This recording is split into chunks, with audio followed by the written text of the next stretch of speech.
It was the close of another grueling week, the kind where sleep was a luxury I barely afforded. For 7 years, I had dedicated myself to 80-hour work weeks, meticulously building the company from its very foundation. My efforts were undeniably a driving force behind our record-breaking achievements and the seamless operation of the team, even amidst countless obstacles. So when an email from CEO Michael Bennett landed in my inbox bearing the subject line, "Dinner Invitation, a discussion about the future," my initial reaction was pure bewilderment. A dinner? For someone like me, who had tirelessly toiled in the office, largely overlooked and underappreciated, a dinner with the CEO felt utterly bizarre. I had ascended the ranks over my 7 years with the company, yet whispers of change persistently circulated. Rumors of shifts in leadership, new faces arriving, and the board's desire to disrupt the status quo. Still, I never anticipated it would culminate in this. The email was concise and direct. "I'd like to discuss your future with the company. Let me know when you're available. Dinner, perhaps?" I stared at the screen, a prickling sensation rising on the back of my neck, which I quickly dismissed. This could just be a routine meeting, couldn't it? Perhaps he sought my insights on the company's new trajectory. After all, I had been central to some of our most triumphant endeavors, always giving my utmost. I swiftly replied, confirming my availability to meet him at the restaurant in an hour. Stepping into the elegant downtown restaurant, I was enveloped by the soft glow of the dim lighting, the gentle murmur of conversations, and the delicate clinking of glasses. There he was, Michael Bennett, the CEO, seated at a secluded table in the corner. His expression was inscrutable, but his gaze seemed distant, almost as if he were bracing himself for something significant. "Ellen, good to see you," he greeted, rising to shake my hand. His grip was firm, yet devoid of warmth. I settled into my seat, placing my purse beside me, attempting to quell the growing unease in my stomach. The waiter approached, taking our drink orders. I declined wine, unsure if I even had an appetite. A few moments of silence stretched between us. I sensed he was leading up to something weighty. Perhaps a commendation for my work? I had, after all, strived to keep everything running smoothly. Or perhaps a discussion about a promotion, or strategies for continued company growth. Finally, Michael broke the quiet. "So, Ellen," he began, his voice calm but resolute, "we've been reevaluating the company's direction. Following discussions with the board and a comprehensive review, it's become clear that we need to implement leadership changes." The air left my lungs.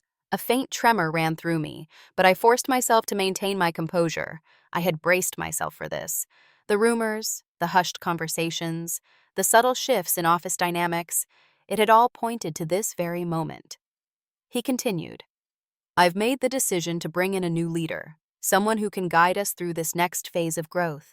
You've been an invaluable asset to this company, but unfortunately, your approach is simply not the direction we wish to pursue anymore."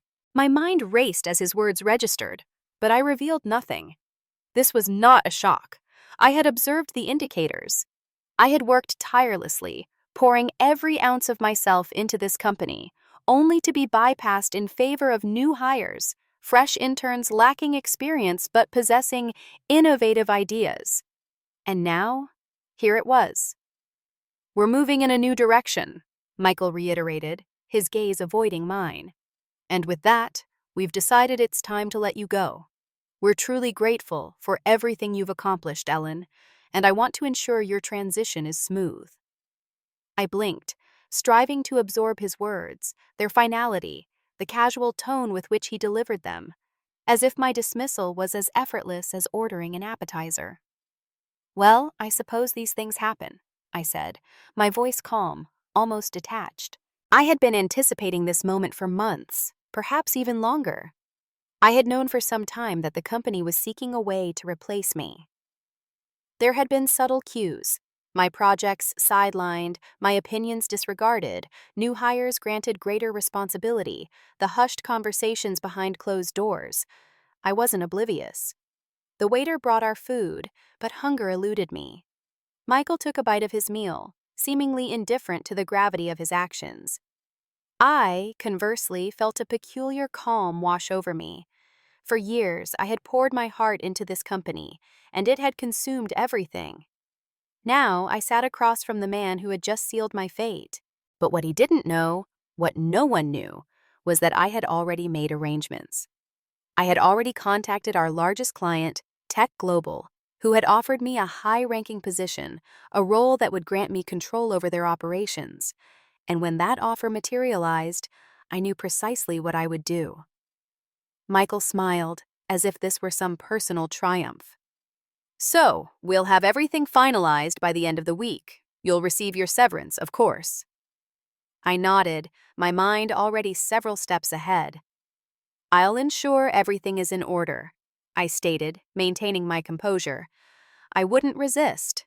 There was no need for protest, no need to create a scene. I had already prevailed, and Michael remained oblivious. The ensuing days blurred into a haze. Following Michael's dinner invitation, I spent the next 48 hours meticulously tying up loose ends, as if preparing for a departure I had already accepted. I felt no anger, no betrayal, no sorrow. Instead, a strange serenity settled upon me. It was the calm of someone who had played a protracted game and finally emerged victorious. But this wasn't about egoistic triumph. This was about control over my life, my future, and the choices I had made. I packed my office with the precision of a master strategist. I kept it simple: a few framed photographs of my team, a handful of forgotten conference trinkets, and the leather-bound planner where I had meticulously documented every contribution to this company. I didn't require tangible reminders of what I had built. I carried it all within me, patiently biding my time. By week's end, I sat in my car outside Tech Global's headquarters. The offer was official.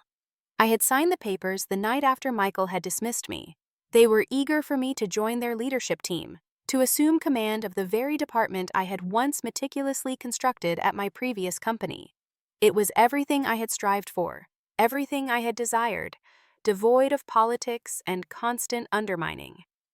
Tech Global had recognized my value long before my dismissal, and now they offered me an opportunity to prove it. I remained in the car, allowing the gravity of the moment to sink in. In less than a week, I would be in charge. The reality felt almost surreal, yet it was precisely what I needed. It was the perfect chance to finally seize control of my own destiny, a control I had been denied for far too long. When I entered Tech Global's office the following Monday, the atmosphere felt distinctly different. The energy was fresh, promising. It mirrored the feeling I had experienced at the start of my career, as if anything were possible. I was introduced to the leadership team, most of whom seemed to be familiar with my reputation. Their enthusiasm was palpable. They had observed me for years, awaiting the opportune moment to extend the offer. My new role transcended mere operational management. It involved reshaping their entire approach. Tech Global aimed to dominate the market, and they sought someone adept at building robust foundations while maintaining agile scalability. It was a challenge I was more than prepared for. But something else occupied my thoughts, something I had been quietly orchestrating in the background. As I acclimated to my new role, I maintained constant contact with our largest client, Kronok, a company Tech Global had been courting for a potential merger. The discussions had been delicate. Tech Global sought to secure the deal, but they hadn't fully grasped the intricacies of Kronok's operations. They lacked the established rapport with Kronok that I possessed, a relationship I had cultivated over years of meticulous negotiation, trust building, and seamless collaboration. Kronok had approached me long before I even knew my termination was imminent. They had recognized my worth and offered me a position as their chief operations officer. Initially, I hesitated. I wasn't ready to abandon my career at my then-current company. But as the whispers of my impending dismissal grew louder, I realized this was an opportunity I couldn't forgo. So I reached out to Kronok and informed them that I would join them once the terms were finalized. Now it was all coming to fruition. I called Marcus, my contact at Kronok, that morning. His voice on the other end of the line conveyed urgency. "We've been hearing some unsettling things from your old company, Ellen," he said. "They've been dragging their feet on the contract renewal, and now we're hearing rumors of an internal shakeup." I didn't flinch. "I'm aware," I said quietly. But I think it's time we discuss moving forward with the deal. I paused, allowing the weight of my words to sink in. I'm officially free from my previous company, and we're ready to finalize everything. Marcus was silent for a moment. I could almost hear the wheels turning in his mind. Are you sure about this? He asked. The new leadership at your company, they're going to try to salvage this, right? They're going to offer you more. I smiled. They can try, but the offer isn't on the table anymore. What they don't realize is that I've already made my move. I had already contacted the board at Tech Global, delicately explaining the situation and informing them of my impending transition once the deal was finalized. The ball was now in their court, but I was in control. For the next 2 weeks, I observed from the sidelines as Tech Global continued its attempts to salvage the chaos that ensued after my departure. Michael and the new leadership team frantically tried to keep things afloat, but it was evident they had no idea how to manage the critical vendor relationships I had meticulously cultivated. It wasn't solely about Kronox. It encompassed a complex network of partnerships I had woven, all now on the brink of collapse without my guidance. But nothing could have prepared them for what transpired next. The ensuing days passed in an almost surreal blur. I was now at Tech Global, settling into my new role, but the specter of my old company lingered in the background. I had hoped that stepping away from the chaos would bring me peace, but it only sharpened the reality. I had been undervalued and overlooked for years, and now I commanded something far more potent than I had ever imagined. But as my new team at Tech Global celebrated my arrival, the company I had left behind began to feel the strain. The phone calls, emails, and meetings I had quietly orchestrated were starting to yield results. Each day, I watched as Michael and his team scrambled to manage the fallout. They were attempting, too late, to mend ties with Kronox and other vendors, but the damage was irreversible. It wasn't long before I received the first call. It came from Derek, my former assistant at my previous company. His voice was shaky, but I detected the underlying desperation. "Ellen, I think we have a problem," he said, barely containing his panic. "Kronox just informed us they're pulling out of the contract. They're claiming they received a better offer and aren't moving forward with us. No warning, nothing." I could almost hear the fear in Derek's voice. Kronox was our largest account. Losing them would send ripples throughout the entire operation. But I wasn't worried. I had anticipated this. "Have you spoken to Marcus?" I inquired, maintaining my composure. Derek paused for a moment, and I could tell he was piecing things together. "Marcus?" he asked, his voice faltering. You were talking to them, weren't you?" I smiled softly, though he couldn't see me. "I've been in touch, Eric. I had a feeling this was coming. And now it's only a matter of time before the rest of the pieces fall into place." I hung up the phone, a strange sense of satisfaction washing over me.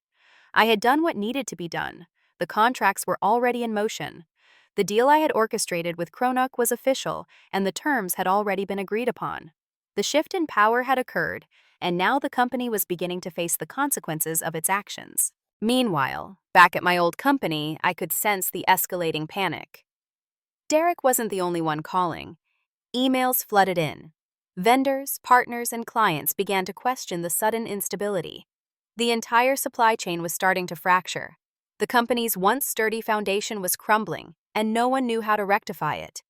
As the week progressed, the pressure intensified. Tech Global awaited the official announcement of Kronox's departure from my old company. It was the moment we had all been anticipating, the final step in securing the deal. But I wasn't going to make it easy for them. No, I had my own agenda. The phone call came on Friday morning. "Ellen," Marcus's voice was strained. "We've just received word from your old company. They're attempting some last-minute maneuvers, offering a counterproposal. They're desperate. We need to decide if we want to accept or walk away." I leaned back in my chair, enveloped by the cool silence of the office. The decision was already made. "Tell them no. They had their chance. It's over." Marcus hesitated. "Are you sure? I've never seen them panic like this before." I smirked. "Trust me, this is precisely what I desired." Later that day, the emails began to trickle in. First, an internal memo from Michael, apologizing to the team for the abrupt changes and the loss of key clients. Then the public statement hit. The company was in damage control mode, attempting to spin the situation in their favor. But the words were hollow. It was too late. Tech Global's client base had already begun to expand exponentially. The deal with Kronok was merely the beginning. I was already fielding calls from other companies that had been awaiting the opportune moment to switch allegiances. And with every new contract signed, the hole my old company had dug for itself deepened. By the end of the week, I knew the game was all but over for them. They had tried to replace me, thinking I was expendable. But what they failed to grasp was that I had built everything: the contracts, the relationships, the strategy. They couldn't replicate it, not even with all their new interns and fresh faces. The truth was, they needed me more than I needed them. And as I leaned back in my new office, observing the whirlwind of activity unfold, I knew this wasn't merely about revenge. It wasn't about reveling in their failure. It was about something profound. It was about the quiet strength of recognizing your own worth, the power of standing up for yourself when no one else would. I had played the long game, and now it was yielding its rewards. I had rebuilt my career from the ground up, and in the process, I had constructed something more resilient than the company I had left behind. Tech Global was mine now, but more importantly, my future was firmly in my hands, and I wasn't about to relinquish it. 2 weeks had elapsed since the shockwaves of my departure had hit my old company, and I could feel the world shifting beneath my feet. The initial relief I felt upon walking away from the chaos began to wane, replaced by a quiet but persistent unease. Yes, I had secured my future with Tech Global, and yes, I had taken control of the situation with Kronok. But as the deals poured in and the contracts my old company had taken for granted slipped through their fingers, the full reality of it all struck me. I had lost everything I had built, and yet I hadn't. My phone buzzed, pulling me back to the present. It was a message from Clara, one of the few individuals at my old company who had genuinely believed in me. She had been in the trenches with me, witnessing the grueling hours, the sacrifices, and the eventual, inevitable collapse of everything I had worked for. She had also observed how Michael and the new leadership had treated me as if I were replaceable, disposable. "They're losing it, Ellen. The whole team is in turmoil. Michael's scrambling to appease clients, but the damage is irreversible. How does it feel to watch it all fall apart?" I stared at her message for a few moments. Part of me yearned for vindication.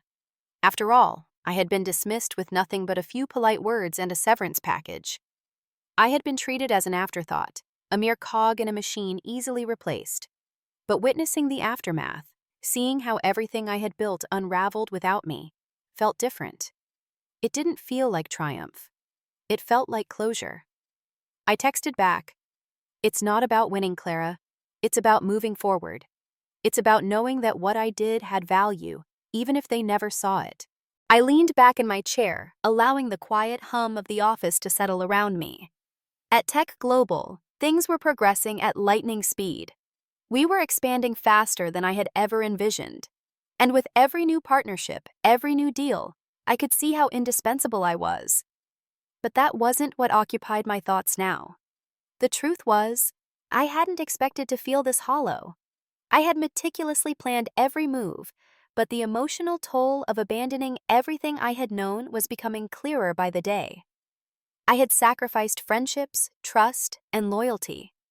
I had made my peace with it, but now I wondered if that peace would endure. As I sat in the conference room later that afternoon, reviewing the latest metrics with my team, I couldn't shake the feeling that something was missing. We were growing rapidly, yes, but I hadn't truly built the kind of company I aspired to lead. Not yet. "Ellen," Marcus's voice broke through my thoughts. He was Tech Global's COO, a no-nonsense individual who never let anything escape his notice. He had been instrumental in securing some of our most significant deals, but today, his expression was different, tighter. "We've got a problem." I raised an eyebrow. "What's going on?" "It's your old company," he said, not mincing words. "They're circling back. They're trying to arrange a meeting with you. Michael's involved. He's asking if you'll come back." They want you to lead their restructuring efforts. I froze. I hadn't anticipated this. I had assumed that once I left, they would never look back, that they would be too preoccupied patching the holes I had left behind to even consider offering me a chance to return. But here it was. They were asking for me. It was an offer I couldn't have imagined 2 weeks prior. I leaned back in my chair, my mind racing. The offer was tempting. I could return, mend what was broken, prove to them that letting me go was the biggest mistake of their lives. I could seize control of everything, reclaim the legacy they had stripped from me. But at what cost? No, I said quietly, the answer forming before I even realized it. I'm not going back. Marcus looked at me, surprised. Are you sure? This could be the perfect opportunity to fix things, make things right. You were their backbone, Ellen. I shook my head. It's not my fight anymore. They had their chance.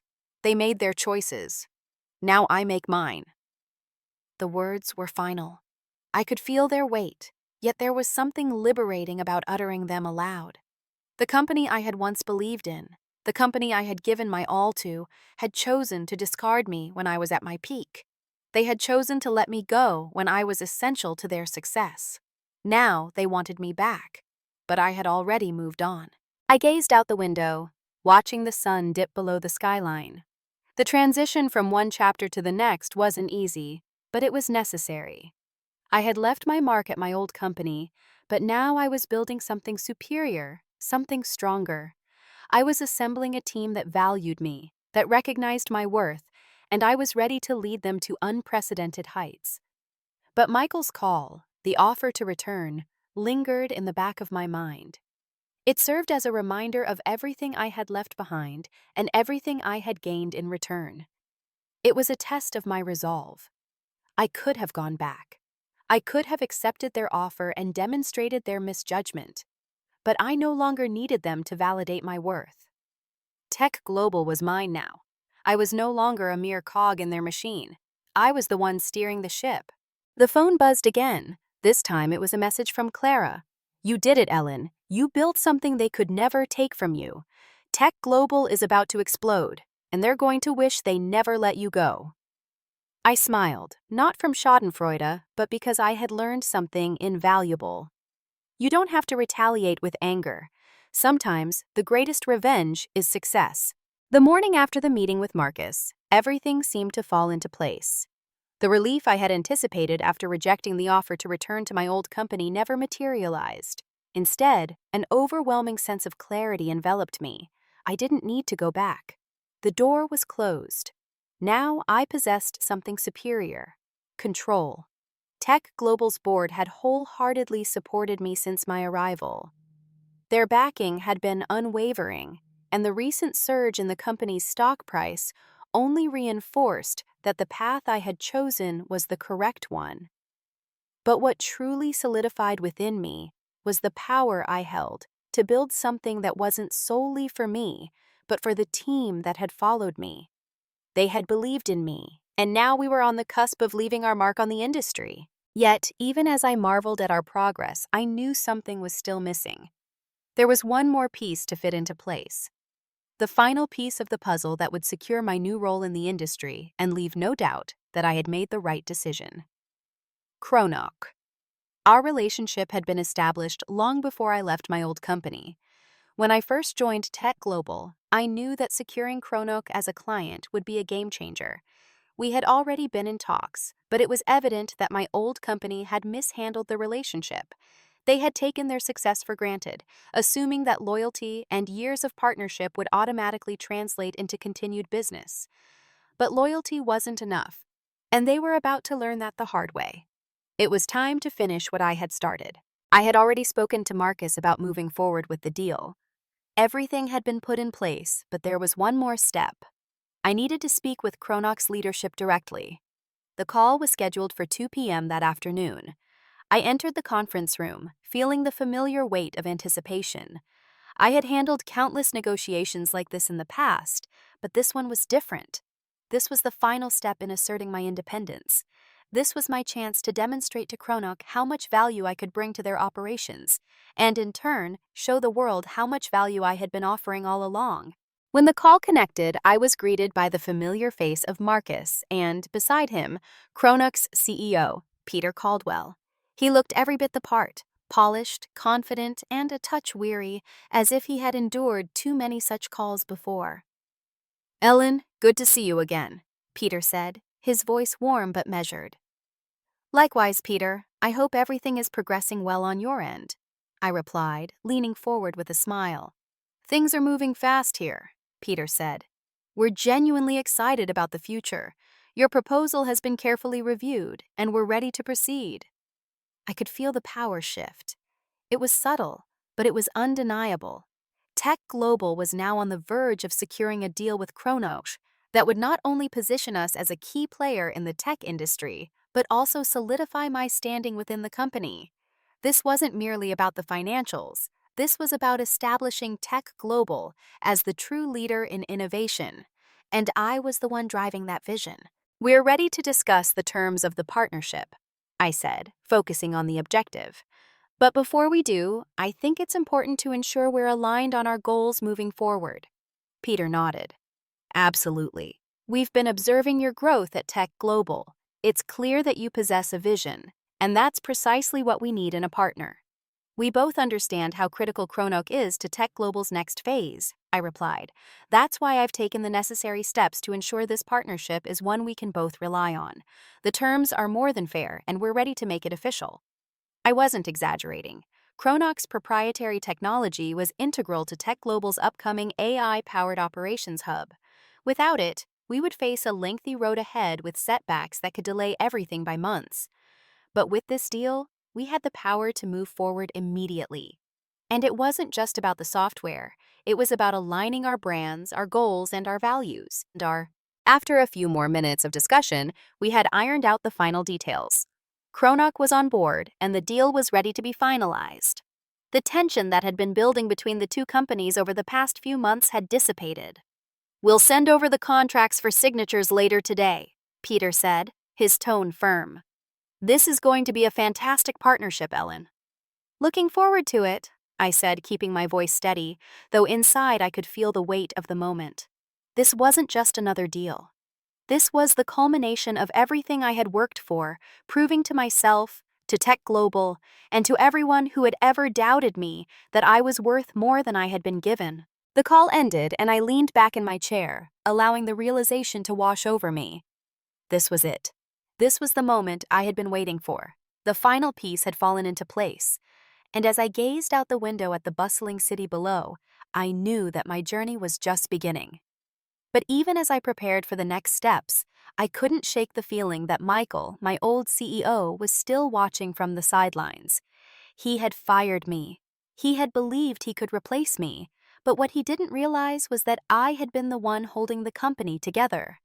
And now, as Kronok's new partner, I had positioned myself to be the one to shape the future of the industry.